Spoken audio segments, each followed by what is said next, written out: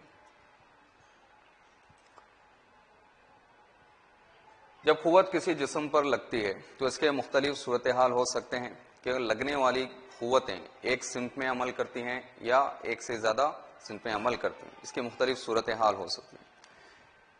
اگر ایک باکس کو، اگر ایک شخص، ایک وزنی باکس کو ایک شخص قوت لگاتا ہے اور اسے دھکیلنے کی کوشش کرتا ہے تو وہ اس کے لیے زیادہ مشکل ہوتا ہے.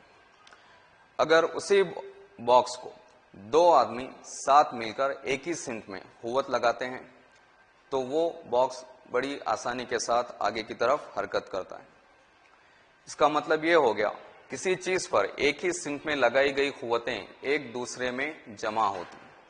اس کو ہم اس مثال کے ذریعے بھی سمجھ سکتے ہیں کہ مان لیجئے اس باکس پر ایک شخص 5 نیوٹن کی قوت لگا رہا ہے اور دوسرا شخص 2 نیوٹن کی قوت لگا رہا ہے اور یہ دونوں قوتیں ایک ہی سمت میں لگائی جا رہی ہیں، تو اس باکس پر لگنے والی جملہ قوت 5 جمع 2 یعنی 7 نیوٹن ہوگی، یعنی جملہ قوت زیادہ ہوگی. تو اس قوت کی وجہ سے یہ باکس آسانی سے آگے کی طرف حرکت کرتا ہے.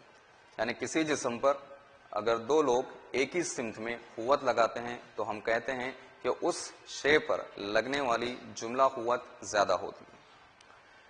اسی طرح اگر کسی چیز پر 2 قوتیں مخالف سمت میں عمل کرتی ہیں تو اس چیز پر لگنے والی کل قوت دونوں قوتوں کے فرق کے برابر ہوتا ہے. یعنی اگر ایک شے پر مان لیجئے ایک شخص اس باکس کو اس سمت میں دھکیل رہا ہے جبکہ دوسرا شخص اسی باکس کو اس کی مخالف سمت میں دھکیل رہا ہے، تو ہم کہتے ہیں کہ اس باکس پر لگنے والی جملہ قوت کم ہو جاتی ہے. اس کو ہم کچھ قیمتیں لے کے سمجھتے ہیں. مان لیجئے اس باکس کو یہ شخص 5 نیوٹن سے لیفٹ میں اس کو ڈھکیل رہا ہے، بائیں جانب اس کو ڈھکیل رہا ہے، اور اسی باکس پہ دوسرا شخص دائیں جانب مخالف سمت میں 2 نیوٹن کی قوت لگاتا ہے، تو ہم کہتے ہیں کہ اس باکس پر جملہ قوت 5-2 یعنی 3 نیوٹن لگ رہی ہے، جس کی وجہ سے یہ باکس آہستہ سے حرکت کرتا ہے. اور باکس اس سمت میں حرکت کرے گا جس سمت میں زیادہ قوت لگ رہی ہے. یعنی کسی چیز پر اگر 2 قوتیں مخالف سمت میں عمل کرتی ہیں تو اس باکس پر لگنے والی جملہ قوت کم ہوتی ہے. کیا اس تصویر میں آپ بتا سکتے ہیں کہ کون سی ٹیم اس کھیل میں جیت سکتی ہے؟ جی ہاں، اس گیم سے گیم سے یا اس کھیل سے آپ واقف ہیں. اسے ہم کہتے ہیں رسا کشی یا ٹگ آف وار. اس کھیل میں 2 ٹیمیں ایک رسی پر اپنی اپنی جانب قوت لگاتی ہیں اور جو ٹیم زیادہ قوت لگاتی ہے وہی ٹیم یہاں پہ کامیاب ہوتی ہے. اس کا اور ایک مثال بھی ہو سکتی ہے کہ اگر دونوں ٹیمیں رسی پر اگر برابر قوت لگا رہی ہیں تو رسی کس جانب حرکت کرے گی؟ جی ہاں، رسی کسی جانب حرکت نہیں کرے گی. ہم کہتے ہیں کیونکہ 2 قوتیں آپس میں برابر لگ رہی ہیں تو ہم کہتے ہیں کہ اس رسی پر لگنے والی جملہ قوت 0 ہوتی ہے. جی ہاں، اس کا مطلب یہ ہوتا ہے اگر کسی چیز پر مخالف سمتوں میں لگنے والی قوتیں مساوی ہوتی ہیں تو اس پر لگنے والی جملہ قوت جو ہوتی ہے وہ 0 کے برابر ہوتی ہے. ٹھیک ہے، تو ہم یہاں سمجھ چکے ہیں کہ قوت کیا ہوتی ہے. اس کے بعد ہم دیکھیں گے کہ کسی چیز پر قوت اگر لگتی ہے اس کے کیا اثرات ہو سکتے ہیں.